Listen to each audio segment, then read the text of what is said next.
I would have never known anything about the Oscars if Will Smith wouldn't have slapped Chris Rock. I would have never known the Oscars came on. I would have never known like the Oscars was a thing. I didn't know nothing about the Oscars that night. So I mean, hey, At this point, I feel like everything that could have ever been said about the Oscars has already been said. The only thing I was like is like, white people kind of went crazy with their response, like they do. But that's about it. Like yeah. I said, Look, at this point, I was like, hey man, look, they rich, they fine, they work it out, they know each other, they'll figure it out. I looked at it the same way I look at any other fight on a YouTube video, a TikTok or whatever. It is what it is. It happened. Now at this point, like the 72nd hour, I'm like, all right, nobody has a new thought now. There are no new yeah. thoughts. Like Amy Schumer said she was traumatized. I was like, have you heard about slavery, lady? anybody that said they were traumatized by that slap is well, first of all, you should have been impressed. The slap had impeccable form. There's no getting around it. Impeccable. But that I'm beyond that, you know what I'm saying? I got one though. All right, so did you ever notice that Will Smith's yelling voice is the same voice as why you don't want me, man? It got that in it. A little bit. You know what I'm saying? He got to get that voice up there. You got to get that. Yeah. There's no fear. And he did cry there too. So great speech. But again, I wouldn't even know the Oscars. I was at a concert. Somebody texted me a picture and was like, "Yo, Will Smith slapped Chris Rock." I was like, "What?" I was like, okay. I was watching Kali Uchis right before Tyler the Creator. Kali Uchis has I love her. She's got 4 body rolls. That's it. It's constant 45 minutes of body rolls, incredible music. Yes. 4 body rolls. Fantastic. Was that Tyrant? Man, I love that song. That's my jam. Yeah. It is what it is. You've been out here like a little debutante, boy. Going to these concerts, at different parties. Look at you. What's the last party you went to? What is the last? I mean, shout out. We went to little Kiki's birthday celebration. It was fun. It was fantastic. It was nice. It was at Edo, the Spot Edo, or the Spot 2, however you want to call it. It was a nice setup, and happy birthday to little Kiki. Happy birthday to the Don Kiki. One of the great things too is this man's going to all these parties. There's so many great things about parties because we all love to party, right? We like to go out, enjoy our time, get all dressed up and stun on them boys in the club, lounge, or any party, But what's that one factor that makes a party great? Don't answer that. It's rhetorical. It's the DJ. The DJ is what makes your party great. They control the vibe of the event and can bring that shit from a no-go to an O for show. See, our next guest knows about how to control the party, but they can also control a stadium. They can control the nation with their beats and hooks that are so infectious that you can't help but to move something. Appearing on the scene with his hit, a hit that me as a former car dealer played all the time. I just pulled off the lot. To working with the music industry as a whole in general. He's worked with acts like Jeezy, 2 Chainz, 21 Savage, 21, Uzi, Lucci, Lil Baby, Erica Banks, Kiki, to the boss of all bosses, my personal favorite rapper, Slim Thug. He's an artist, a father, a DJ, a brand, a certified gold producer, my hat goes off to you, and CEO of No Sleep Music Group, because he works so damn hard, he doesn't get any sleep. With Hood Hop streaming in your phone right now and appearing in the back of a damn Rolls Royce. I'm a broke boy. Look at my house. It don't look like his background. EXO definitely think he all that. Humbly yours, DJ EXO. What's the deal? What we doing? What's going on? Shit, grinding, bro. Just trying to, make history. I see. Trying to make history. We trying to make history. And you guys are continuing. I like to say you guys. We did an article like a little while ago about the producers in Houston, and it's getting to a point where one, y'all have been putting in work for a while. Like right now, like DJ EXO, DJ Chose, and Beat King have pretty much been the soundtrack for TikTok, which means y'all have been the soundtrack for millions, billions of people.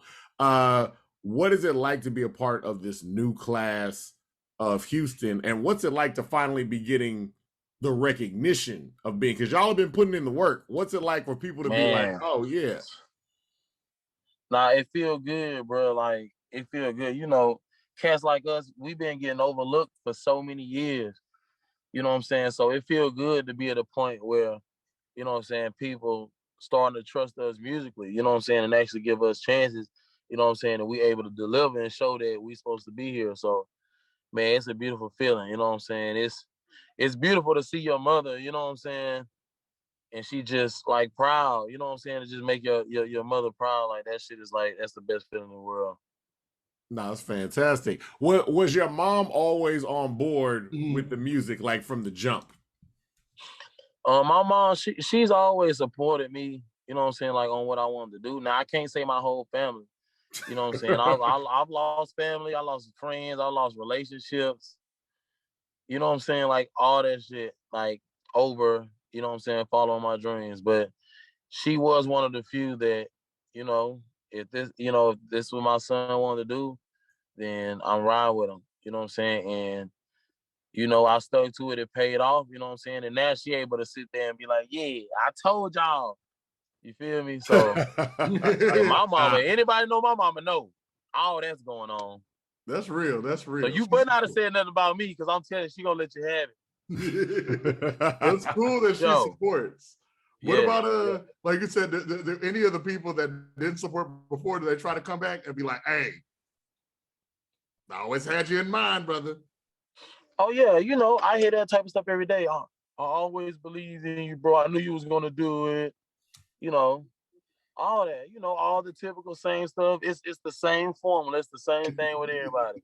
I got all that, but see the difference between me is I could have, you know what I'm saying, I could have made them look bad or stunning on them and all that, but I just decided in my heart I wasn't gonna do that. You know what I'm saying? So I just always in the back of my head I knew what they did, but I always just been like appreciate the love and I just go about my business. That's real.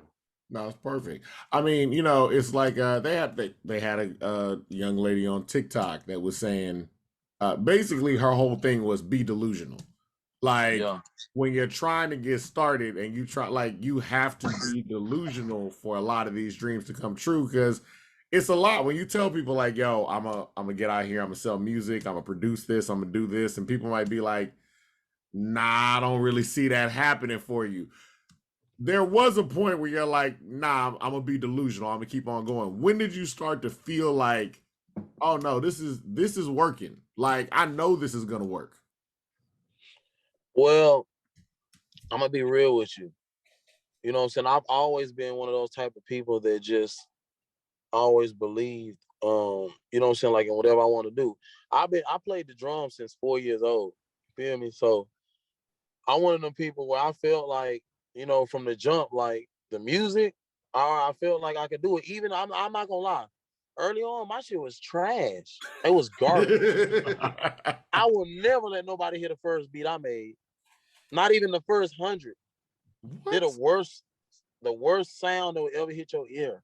You know what I'm saying? But at that time, me and all my partners, we was in there, you know what I'm saying? So we always believed like it didn't, you know what I'm saying? It didn't matter.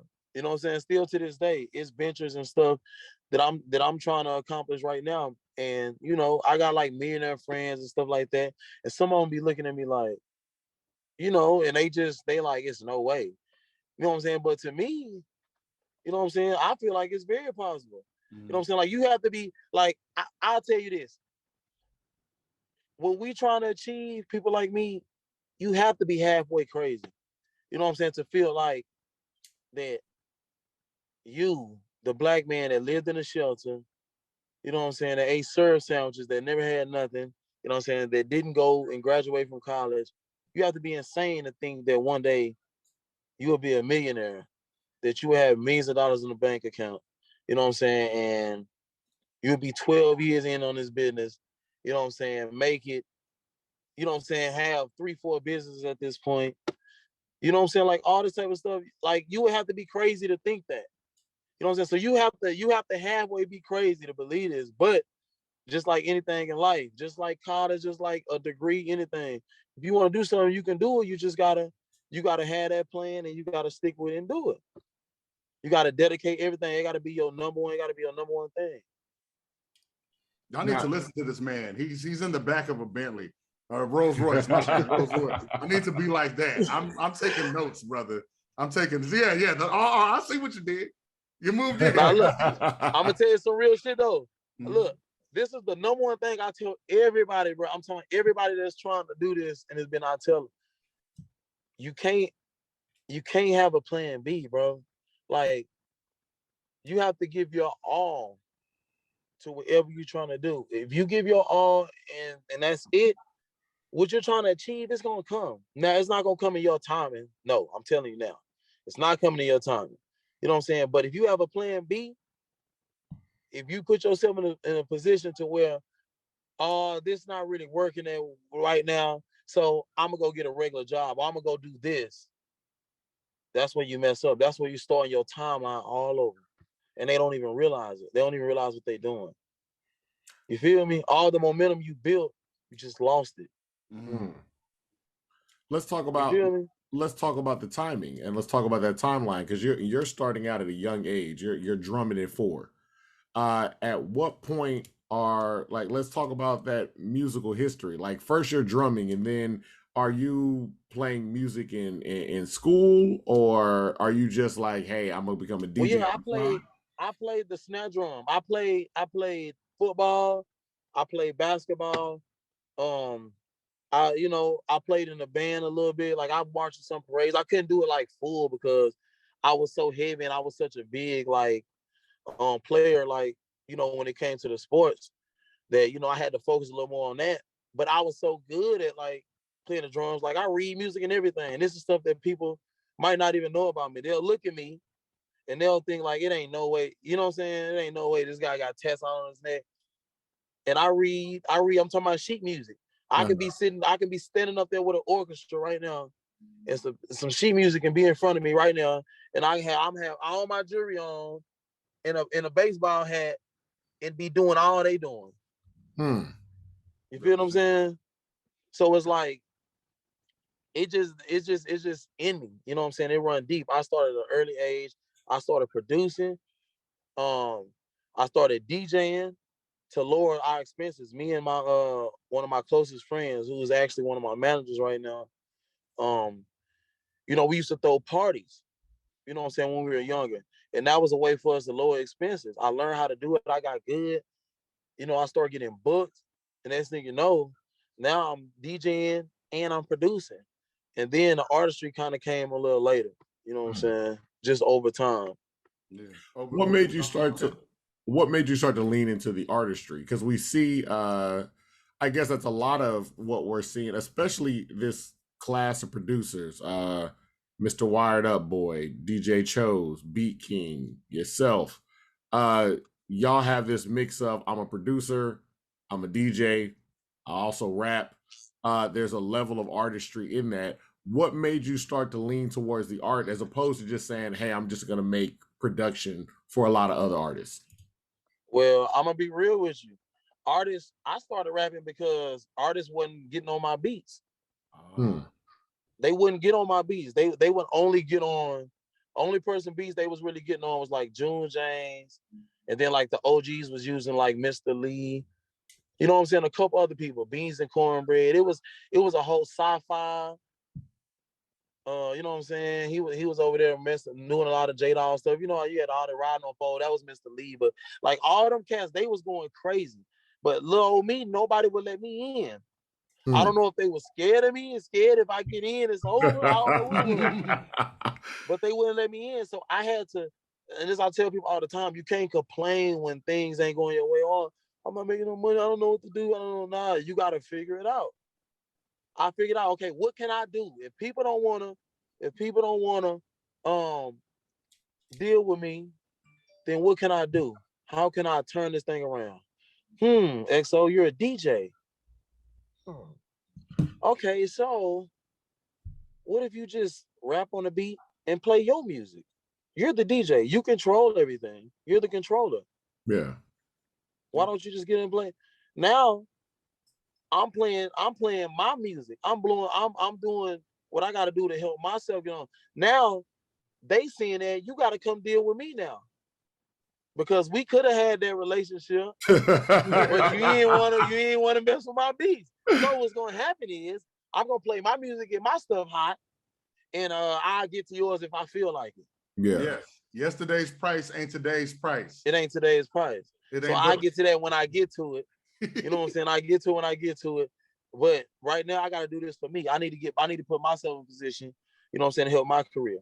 You know what I'm saying? Now I never stopped supporting the people that kept it 100. People that kept it 100, it's always been love, but it's just I had to do those type of things. I had to get on my own beat, make my own self hot, you know. And then once I got hot, once Off the Lot got going, then it was over. At that point, it was just like we got to deal with him now. We have to.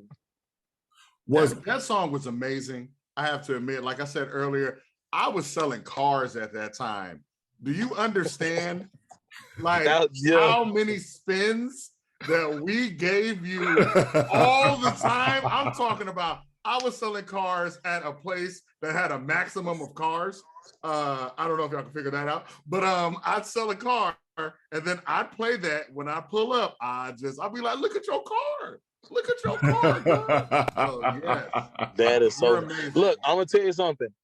That's so funny, bro, because you have no clue how many car dealerships reached out to me, how many car dealerships reached out to me to get me to do, you know, like redo the song, like to fit for them, for their, you know, dealership and all kind of stuff, bro. Yeah. Like man, it was crazy.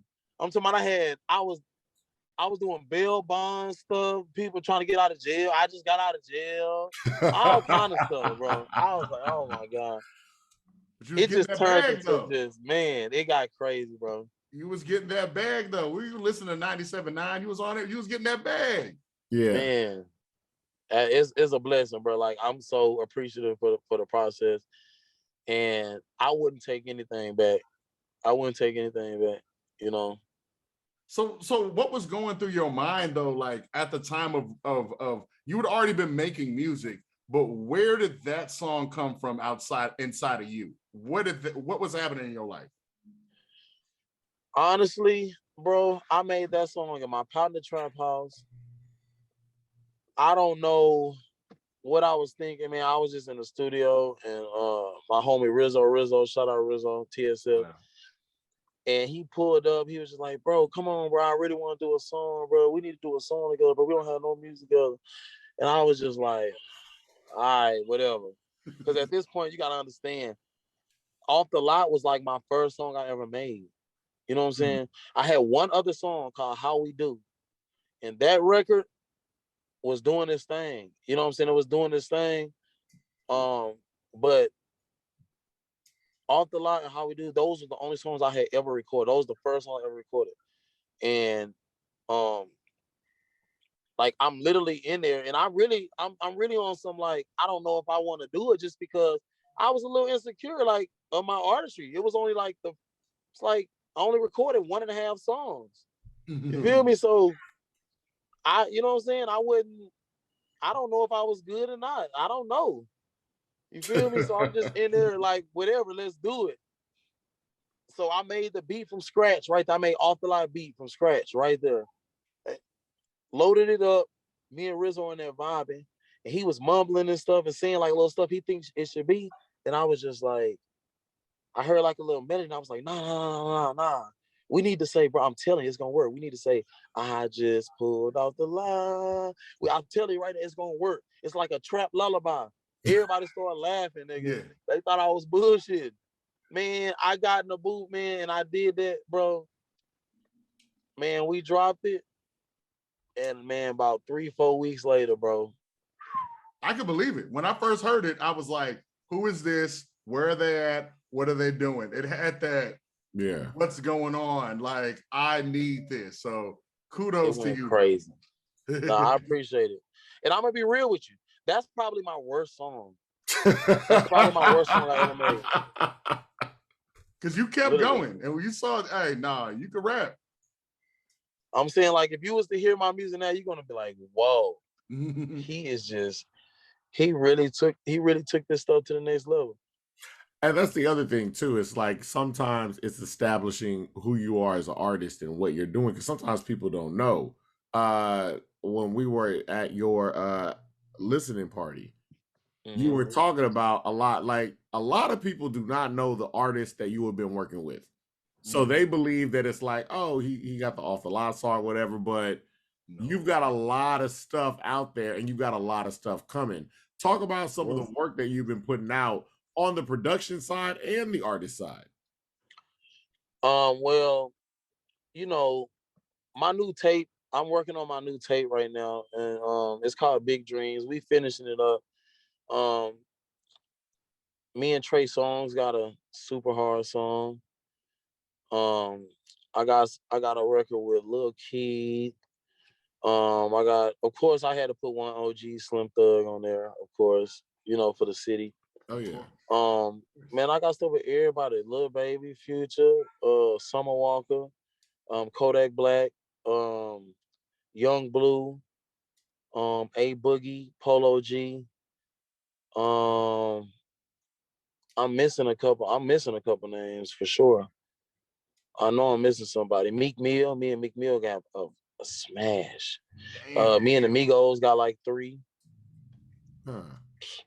That's just off the top of my head. You know what I'm saying? That's just all. Me and Jacquees just got one. Yeah, the king of R&B. So what you talking about? Yeah. So I mean, we working, bro. Like, you know what I'm saying? I did like all those names I'm naming. I did like 30 huge records in the month of January. I did all those names I just named. I did all those records in January 1st to January 3rd. So you really don't sleep? No, not at all. I was about to I mean, say, I sleep, but my, you know, I get enough to keep going. Yeah, you get enough to keep going. Talk about I that. get enough to keep going. Your networking ability must be impeccable because, like, I guess Oh, I'm a bad boy. Okay, because I was about to say a lot of people. Because you are out here. The other thing is too is like not only, and I think that's what I also like about this new class of artists. Y'all are here. Y'all represent Houston through and through. But all the oh, you can't do it in Houston, y'all appear to not listen to that at all. Like it's like I'm here in Houston, and then I'm gonna make my connections with everybody else. Speak to that and your networking ability and how you're getting out here. Man, I just feel like this is the thing. This is what I try to tell people all the time. Like it's so simple. Listen, if me and you are partners, right?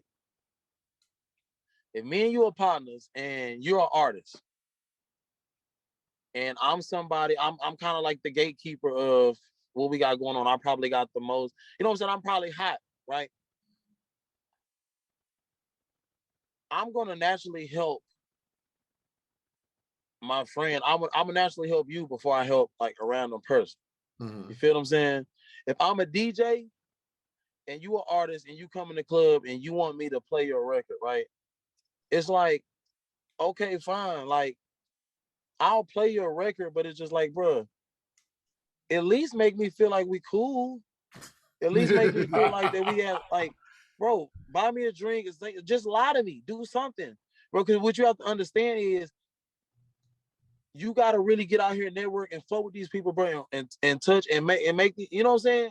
And make people feel like you're a regular person and you're not Hollywood and you're not going to just blow up after they help blow you up and then you burn off and then they can't call you. They can't pick up the phone. You know what I'm saying? Like any DJ to this day, no matter what I've done, no matter what I have, any DJ can call me right now. If they over there bragging with their partner right now, what, nigga, XO, what?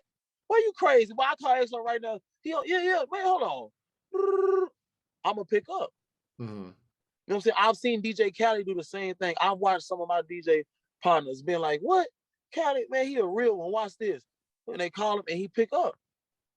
And I feel like that's how you, but that's that that all come from that strong networking, bro, and just being a people person, bro. Nobody's saying you gotta help everybody because you're not gonna be able to help the world. You can't help everybody.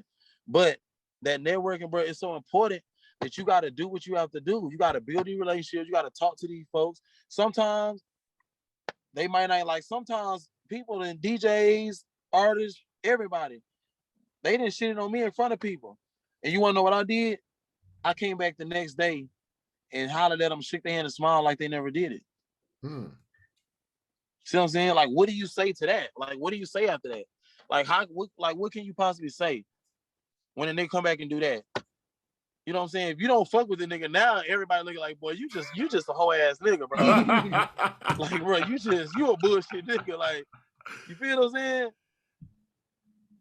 Like, you gotta beat that shit. That's what I try to tell people all the time. You have to beat that. Like, I kill niggas with the kindness. I kill niggas with that. Anytime the nigga try to bring any bad energy around me, I give them all super positive energy.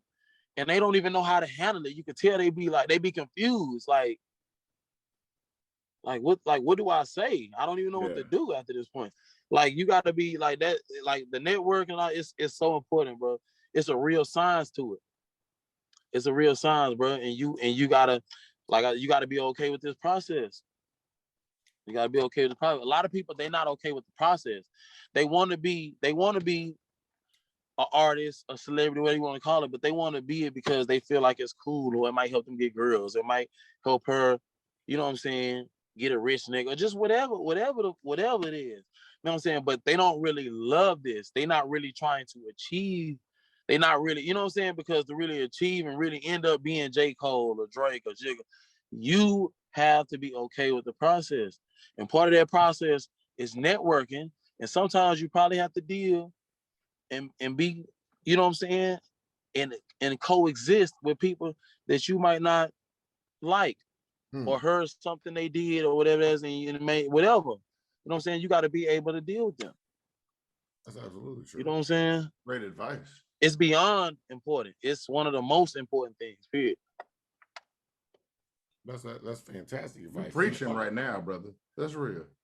You talk I'm about telling you. the networking, but also, you know, y'all's marketing arm is so strong, and it's you guys made a quick connection with Rec Shop.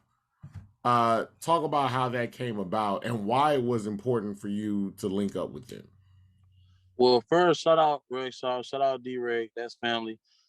Our relationship first came about when I was working on some music a couple years back, and I reached out trying to figure out how can I get a Big Mo verse.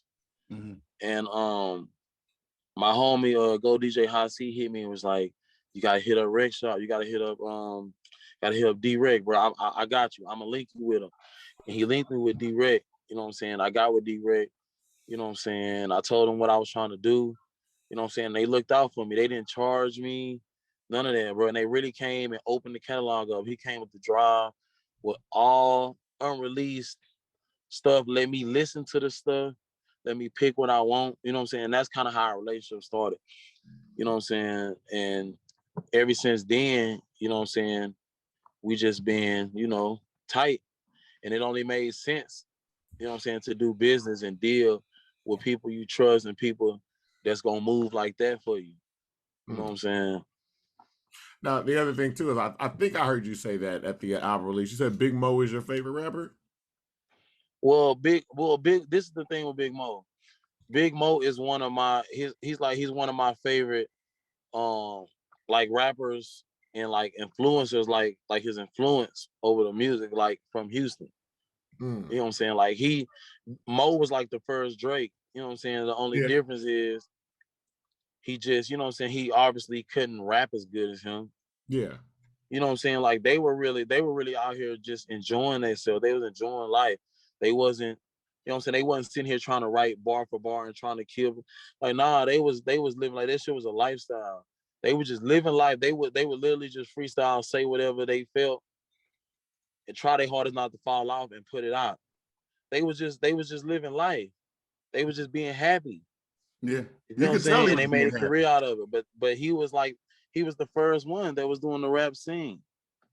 Hell yeah. You know what I'm saying? Then you had the Rose, the Zeros, and all them, you know what I'm saying, came after that, you know, but he the first one we heard that from down here. You know what I'm saying? So now, what's it like to you have a lot of respect for an artist like Big Mo, and you're reaching out trying to get a verse, and now you're working with somebody like D-Rec, who has this long history in Houston hip hop. And the other thing too is we see you out here. There are a lot of artists that have a long history here that align themselves with you. That they're like, oh no, like EXO is the one. What's it like to see people that you grew up listening to that are now like, oh, that's the guy? I'm not gonna lie to you. It's like I told you earlier. It's one of them like make your mama proud type moments. Like it feels so good, bro. Because you gotta understand. First of all, you know, as kids, you know, we want to be these guys.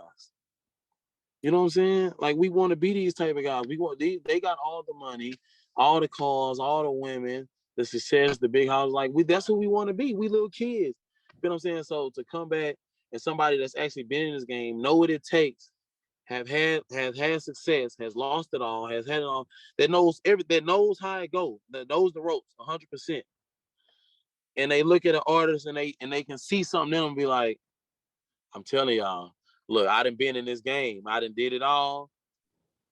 You know what I'm saying? From dealing with the behind the scenes stuff, from dealing with the stuff in front of people, like even like this type of stuff, the whole package, he the guy. I'm telling you, he the guy. For them to even say that and feel that way about me, like that's an amazing feeling, bro.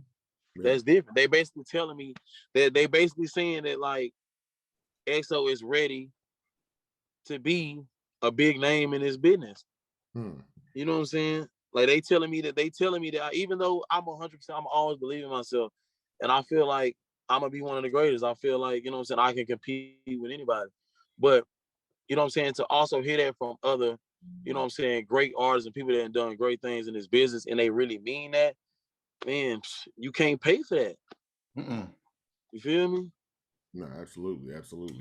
The other thing too is like in terms of marketing and stuff like that. Tell us about you and DJ Chose are just all over TikTok. So were you familiar with TikTok before y'all started blowing up on it, or was it just a thing where you're like, yo, what is this? Like, did you see this coming down the pipeline? Nah, I mean, you gotta think about it. The TikTok stuff kind of came out of nowhere. Like, you know what I'm saying? At first, you know, people was mostly using Instagram and all this. Then all of a sudden, here come the kids. You know what I'm saying? So, I mean, at the end of the day, I ain't gonna lie. I'm down with whatever. We need it. I need it all. Y'all want to bring some more stuff to help us reach higher heights? Come on, create something else so we can use that too. You feel what I'm saying? So I mean, at the end of the day, you gotta develop. You gotta. You have to grow like with the times and with everything. You got to be able to adapt. You know what I'm saying? That's one of the things that like an artist like Drake did so well. He adapted with the times, and that's why he's still here on top. You feel me? So as this new stuff come in, you got to adapt, and you got to be able to, you know, get with the program.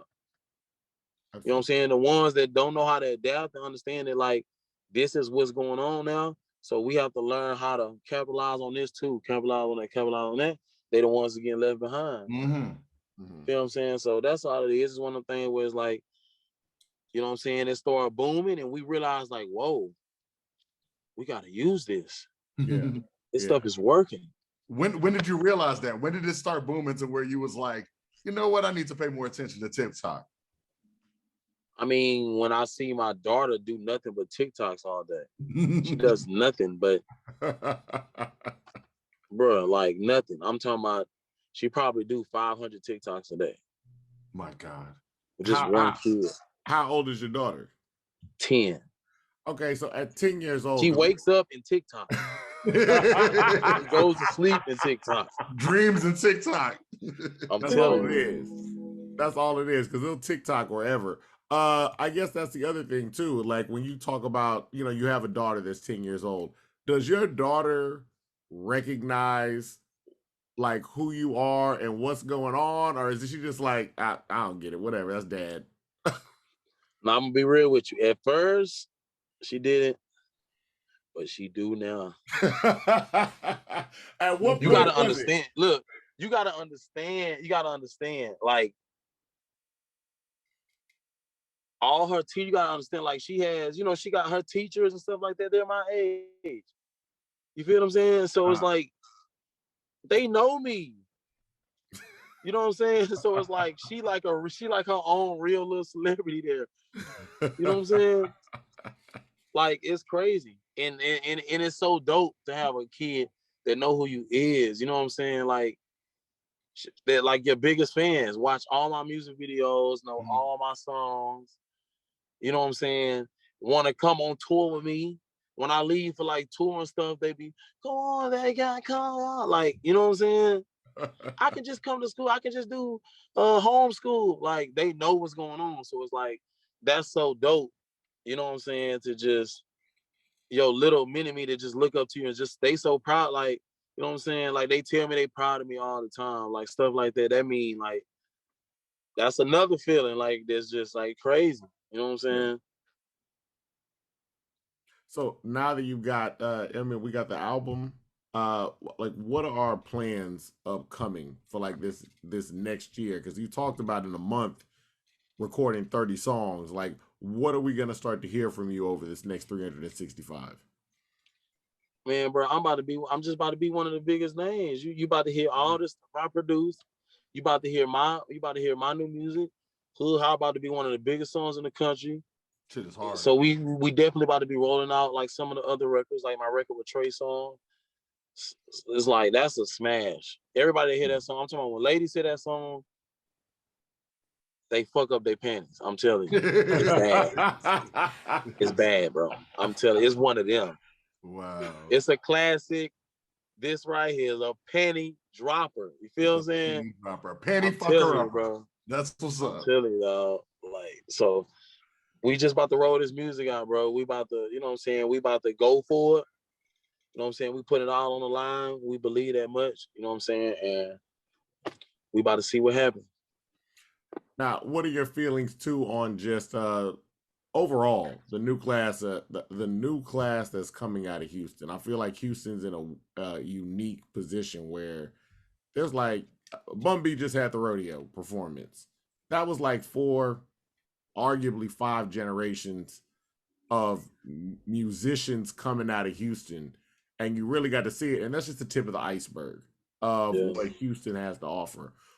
I feel like a lot of that is being led on this new class of artists. Like we already know what we've done in the past, but you guys are really propelling this into the future. How do you feel about the state of Houston hip hop as it is right now with all of the new artists that are coming out? Dude, I'm proud of the city. Like, you know what I'm saying? We come a long way. And it's so dope to you know what I'm saying, to see all your friends. Like, you know what I'm saying? Like all of us, we're really close. You know what I'm saying? We all came up together. You know what I'm saying? We all was poor. You know what I'm saying? We all had regular cars or no cars. You know what I'm saying? Spending our last $10, $15 to get to the studio, all that type of stuff. So it's dope to see the same ones that was there, the same exact people. It's the same exact people that was there then. We look up now and 10 years later, and it's the same as it's all of us. It's all of us again. But this time when we pulling up on each other. You know what I'm saying? It's like your whole crew. It's like, say you got 4 or 5 best friends, and all your best friends, you know what I'm saying? Every time y'all pull up, you got a Rolls Royce, he got a Range Rover, he got a Lamborghini, he got a G-Wagon. Like everybody got, you know what I'm saying? Really nice, really nice cars. Everybody got money in their pocket. Everybody got a nice house. Like it's a blessing to see it because we really had nothing. We would sleep in the studio. I'm talking about like these stories, like our stories are crazy. Like sometimes we get on the phone and we be on the phone for hours just laughing and talking about all this stuff. And we just be like, man, it's just dope to see it because, it don't happen all the time. You know what I'm saying? It's rare for this type of stuff to happen. It is rare. And you guys it's kind of like we all did it. you know what I'm saying, we haven't reached the heights that we want to reach. We're still shooting and trying to reach, higher goals that we have set personally for ourselves. But it's like we all did it. You know what I'm saying? If we all stop today, you know what I'm saying, our whole family is gonna be like, y'all did it. Y'all made it. Yeah, definitely. You're in the back of a Rolls Royce. I've never sat in one. So, definitely. Definitely. But bringing it back to the beginning though, you talked about producing and then leading that you into DJing. What'd you start producing on? I started on this program called Reasons. Wow, Reason, Propeller Head. I love that. Okay. Reasons, Fruity Loops. Yep. Then I went to Machine. Ooh, Machine was good. Then I went back to Fruity Loops, and that's why I've been ever since. Fruity Loops, Propeller Head really brought up Fruity Loops. They took the sounds that were on Reason and put it on Fruity Loops because Reason was complicated. But it is what it is. I had to get off it. I couldn't. It was cool, but when I went to Fruity Loops, I went to another level. Mm-hmm. And then when I went to Machine, I went to another level. My drums, for some reason, my stuff was just hitting harder in Machine. Yeah. And then I end up going back to Fruity Loops because I found out like some other little more secrets and stuff to make your stuff go more like crazier. Yeah. And then that was it. It was it got better too because Machine was heavy on those kicks and bass. But like I said, what is it? Propeller Head, who makes Reason and Fruity Loops, they took a lot of stuff from Reason, they put it back into Fruity Loops and made it better. So it's like your music does knock. I mean, man, where can we find you at though? Well, y'all can find me. All my social media is XO No Sleep. So I don't care if it's Twitter, anything. You get on there and you type XO No Sleep, I'm there. You're gonna find me. Definitely. We really want to thank you so much for coming out or staying in, as I say. I mean, it's an honor to really just be able to talk to you. You're Houston on your way to being a legend. So keep working, and everybody should learn. Yeah, I mean, hey, keep working, and everybody should learn from you to keep working. Once again, this is In My Humble Opinion podcast. My name is Avery, like a very nice guy. You could find me at, what am I this week? I am the Avery, THEE_AVERI on everything. Also Vince McBands, that's VINC_MCBANDZ. I'm the one that makes the memes of your favorite Houston rappers. We also have my brother there, Just Devon, ladies and gentlemen. Yay, Just Devon. You could find him at Dr. Douglas, and you could also find him at Just Devon on Twitter. And you could find us both at My Humble O. You gotta, if you want to be a part of the Humble Hive, you gotta like, share, and subscribe. And we just want to let you know we've enjoyed you being with us today. No, thank you. I appreciate y'all. For real, I appreciate y'all. Thank you. For real. Thank you. And that, like I tell everybody all the time, remain humble. H-Town, got to. Too sweet. H-Town, too sweet. Love.